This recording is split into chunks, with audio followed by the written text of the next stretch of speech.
It's Monday, and that so happens to be the day that I like to talk about monsters. I'm Geoff Arbuckle, and this is Monster Mondays, presented to you by Film Seizure.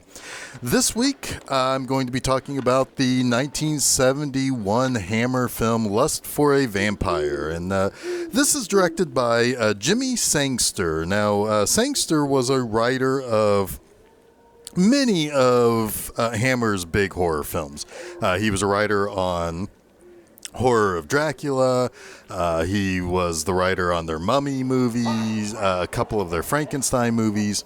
So he was kind of one of the, what I like to call bullpen kind of players as it pertains to the Hammer franchises.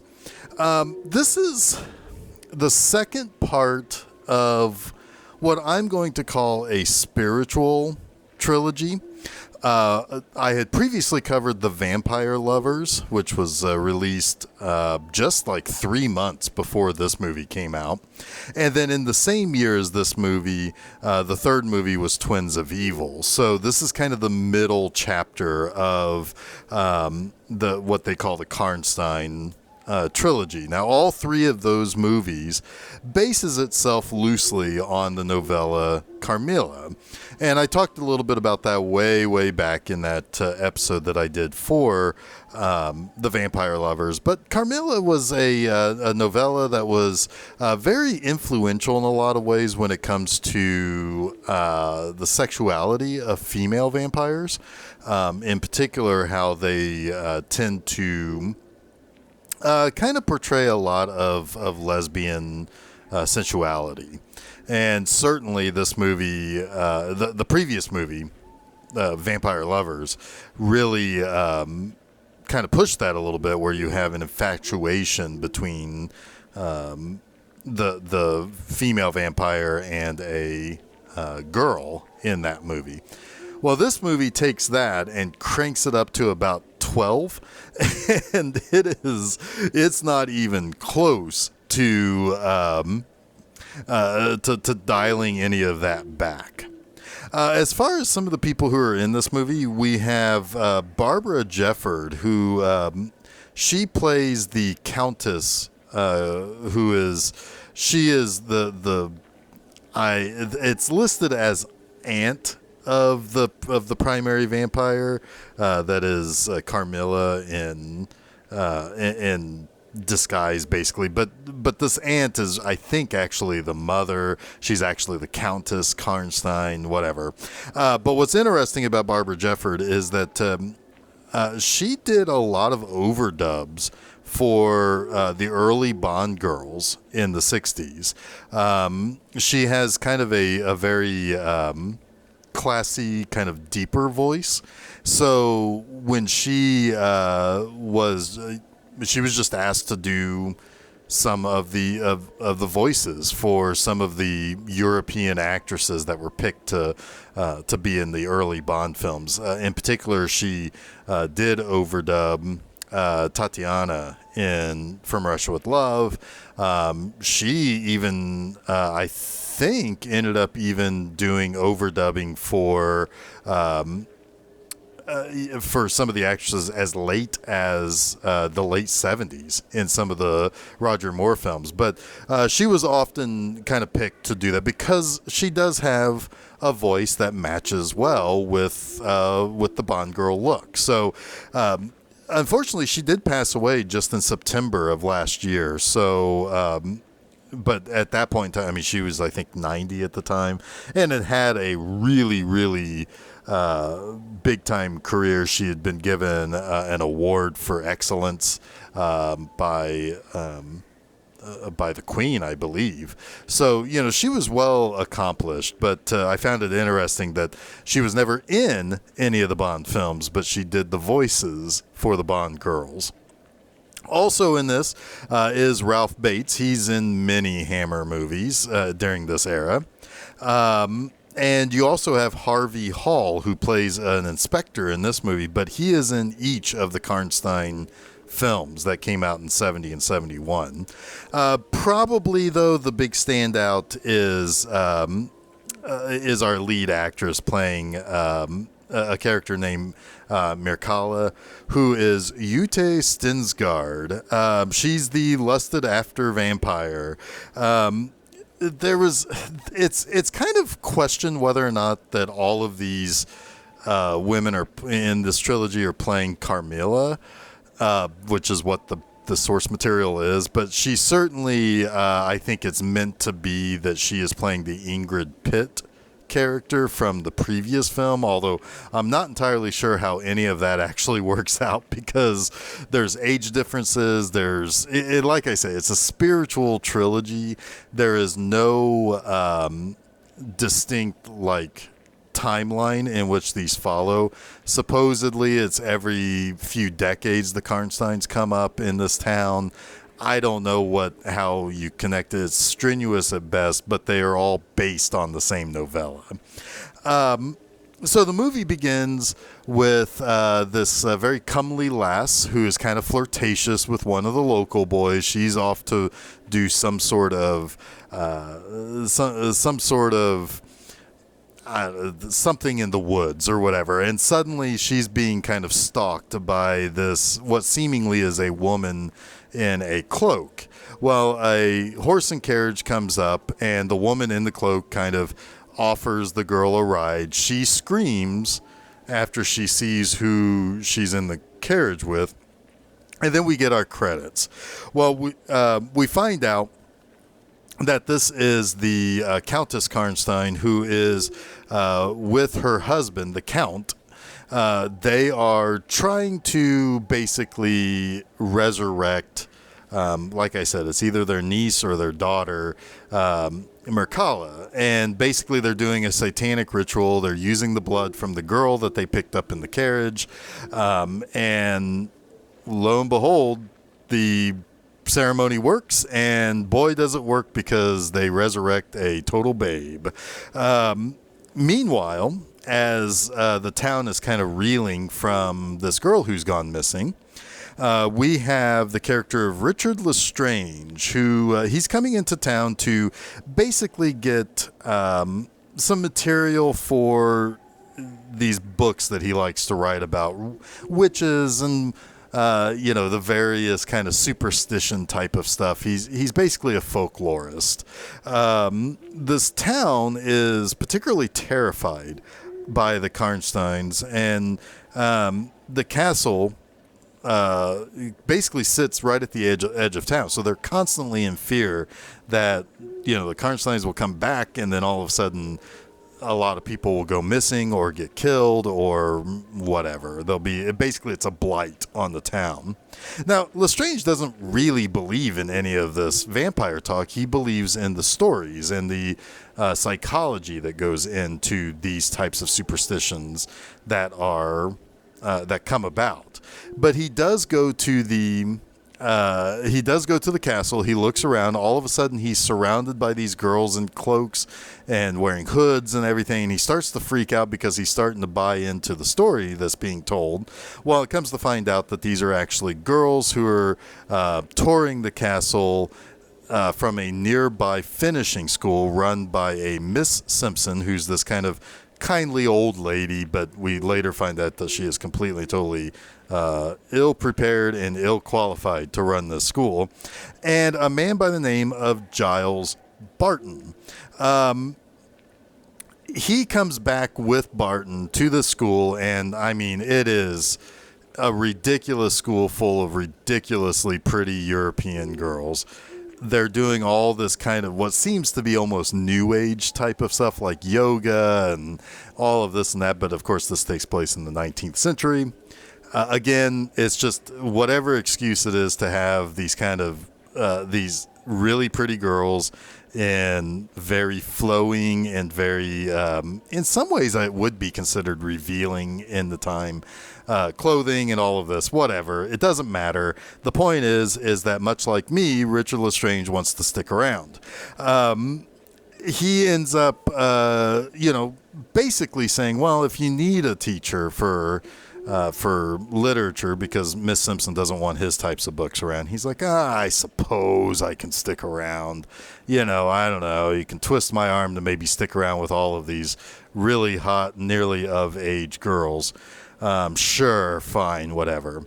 Well, he is then introduced to the Countess Heritzen, and this is, of course, the Karnstein Countess in disguise, and her and the beautiful girl Mirkala that she's bringing to the school to be finished, whatever finishing means. But Lestrange, like, instantly is like, that is the girl for me. I want to be with her. She is quite pretty, and I would like to do the things with her. Meanwhile, around the town, and one particular girl at the school start to go missing. And the girl that goes missing at the school is originally Mirkala's roommate. And almost instantaneously, this girl is like all about Mirkala. They are getting naked together. They're going on midnight swims together. They're making out. They're doing all this stuff. Well, of course, she ends up dead from vampire bites and tossed to the bottom of this well. Meanwhile, Lestrange actually does begin teaching at the finishing school, while Giles Barton is starting to really kind of prove that he is quite fascinated with the Karnstein legend, and he has almost specifically focused on Mirkala. He's basically a student of black magic and is quite a fanboy of this family. So he basically begs Mirkala to make him of service to her and her family by saying, there are things that I know. I know how to protect you people. I know how to bring you back. I know all of these things. She ends up feeding from him, but refuses to bring him along back to the castle or bring her to the Count and Countess. So basically he's left for dead. The dance teacher at the school, who is Janet Playfair, Miss Playfair, is really suspicious of everything that's going on. The girl that's gone missing is not the type of girl who would just up and leave. She's really curious about the fact that Barton has died of a quote-unquote heart attack. She can't help but to kind of draw some conclusions that bad things have happened since Mirkala has shown up at the school. Now, I don't know why she doesn't immediately focus on that being, hey, Lestrange has shown up, and now all of a sudden these things are happening. Oh, wait, I know what that is, because it seems as though almost instantly she was attracted to Lestrange. So she's trying to get help from Lestrange, but he's really kind of not really being himself. He's not very nice to her. She's laying things out for him to help figure this all out, but he's really short with her. He does not like any time that she brings up Mirkala, all of that. Meanwhile, Lestrange does find all of Barton's journals about the Karnsteins, and he decides to tell Mirkala about what he's found, and he wants to find out if she is the vampire that Barton supposedly believes that she would be from that family. So he makes love to her. Now, it's one of the most peculiar scenes in any vampire movie I've ever seen. There is actually a legitimate song that plays in this scene that's called Strange Love, because he is essentially having sex with a demon. This is a really peculiar movie, you guys. But so he, by having sex, he's basically says, okay, yep, you know what? She's no vampire, and I want to continue to have the sex with this girl. So Miss Playfair basically realizes that she's not getting any help from this guy that she's into, because he's obviously wrapped up with this new girl that's come to the school, which that alone would be enough for her to basically tell him to get lost, but whatever. She's like, okay, well, I'm going to contact the police because something's not right here. It's been 3 days since this girl's gone missing, I'm going to contact the police and I'm going to contact her father, let them know what's going on. So the police come and they begin to search the grounds. Now, meanwhile, Miss Simpson is working with the Countess Karnstein, who has a particular holdover. I think a lot of it has to do with Miss Simpson's just kind of a simple headmistress. She kind of bows and kowtows to the people who are sponsoring these girls to be at the finishing school. So she's kind of like, hey, you're the one with the money and obviously all the brains. I'll let you figure all of this stuff out for me. It could be a little bit of vampire control over Miss Simpson, but the investigator who's there ends up finding the missing girl's body at the bottom of the well. Well, as he's coming back up to continue his investigation and start levying charges, somebody cuts the rope that he's using and he falls back to the bottom of the well and to his death. However, the father of that missing girl has come into town. He thinks everything is suspicious. There's a suspicious death certificate. It's suspicious that she's been buried without his say-so. He gets the order to dig up his daughter. Somebody with him realizes that there are bite marks on her neck. Soon, what this all leads to is that the town becomes very antsy and realizes that, hey, I think there's vampire stuff going on. So they end up with a priest going to the castle and begin lighting the place on fire. Mircalla ends up getting impaled on a falling timber from the inside of the castle, which pierces her heart. She dies, which frees Lestrange. He's end up saved from the castle fire while the Countess and the Count burn inside.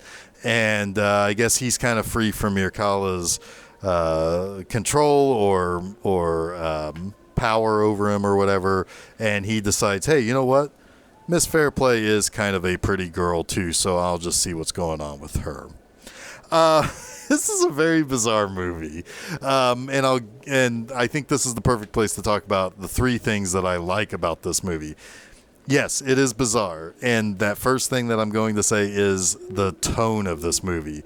I can't tell you if this is meant to be a drama, if it's meant to be a horror movie. Is it meant to be as sexy of a movie as it possibly can be to pass the censors? Because I'm not kidding. There are boobs all over the place in this, and I'll be getting to more about that here in just a second. But I don't know what this movie is, and that makes this movie that much more fascinating. There's that strange love song that plays during the sex scene with Lestrange and Mircalla. Then that plays again when he goes to sleep and has a dream, a conflicting dream about Mircalla and Miss Fairplay. It is really bizarre and definitely a piece of its time. It feels like it is from that era of, where you heighten all of those kind of romantic feelings and you do it with all of this easy listening, soft romance songs and stuff like that. It's bizarre. But that leads me to the sex part of this movie. This movie spends practically no time before it lets you know that everybody in this movie is particularly randy. Right from the get-go, the girl who goes into the forest to run her errands and she gets picked up by the carriage, right out of the gate, she's basically getting groped and goosed by her maybe boyfriend. And she's like, I got work to do. We'll fuck in the barn later. Just let me go do my thing. Every single woman in this movie is wearing a low-cut top to her dress. They're all wearing bustiers where everything is pushed up. You can see straight down that first girl's dress. Like it's almost obscene while being entirely covered up. There is all sorts of lesbian scenes in this movie. It is shocking, not because of these things, but it's shocking that a movie from January of 1971 was released as a mainstream movie with the number of breasts that are in this movie the number of obviously sexual things, ideas. Every single girl at this finishing school is drop dead gorgeous. They're all flirty as hell. They're all wearing these really thin nightgowns almost all day and all night. When they're doing their dance routines, or they're doing, their whatever, I called it yoga earlier because it almost comes off as that. It's unbelievable what they're showing. It's nothing that could have possibly have existed without a great deal of consternation back in the time that this movie takes place. I'm not sure how it could have passed the censors in 1971. But it's all right there. It's all in your face, and it is almost lurid in its in your faceness of it. But I like it, and this is the stuff that I've always talked about with Hammer. They are going to push the boundaries. This movie isn't very bloody, but it's very sexy. Some later Dracula movies that I'll eventually get to are going to really combine the sex and the gore almost perfectly from this point forward. It's just one of those movies where you cannot believe something like that could have possibly have come out in the time that it came out. Lastly, and to kind of take this back another direction, I really found some interesting concepts in the relationship between Lestrange and Janet Fairplay. Janet is an extremely intelligent woman, which isn't always the case in a lot of these movies at this time, and not the case oftentimes with any movie that comes from Europe at this time. It's almost this kind of, it's almost a feminist role, because she's the one who knows something isn't right. The headmistress is a complete tool. The Giles Barton character was a weirdo. Lestrange is completely and totally mesmerized by Mircalla.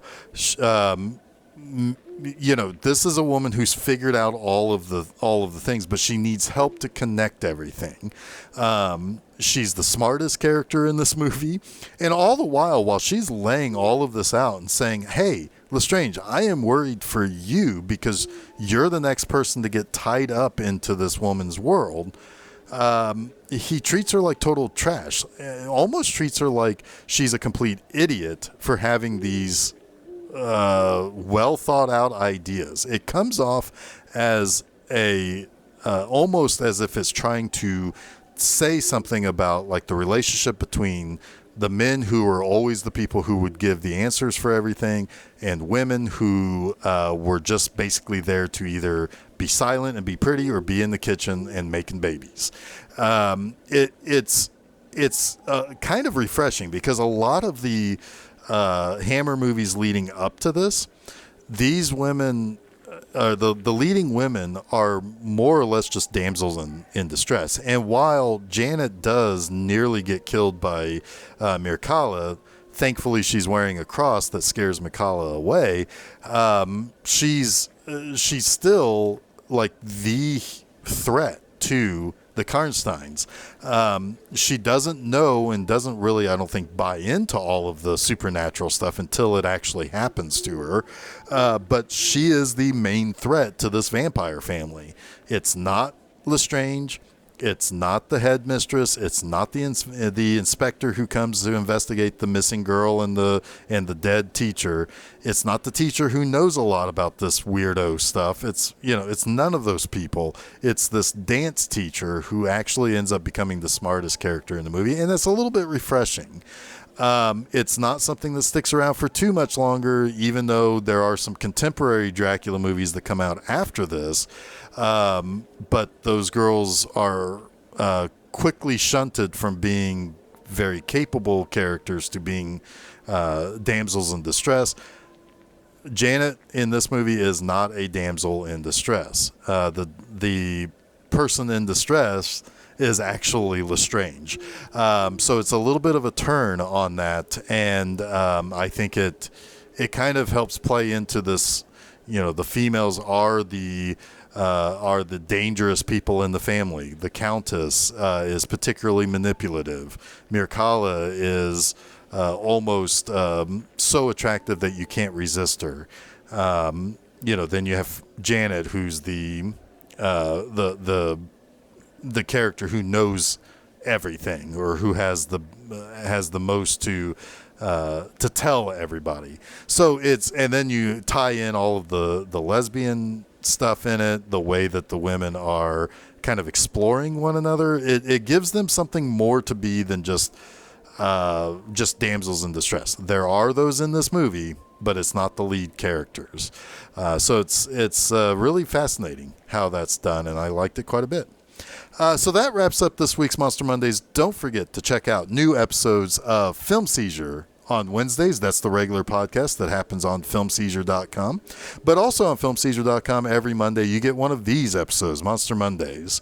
You can find us where fine podcasts are found. You can go to SoundCloud. You can go to Apple, Google, Stitcher, TuneIn, Spotify. You can even get us on Audible through Amazon without an account, by the way. Additionally, hop on over to Facebook and Twitter, and you can just follow us by searching for Film Seizure.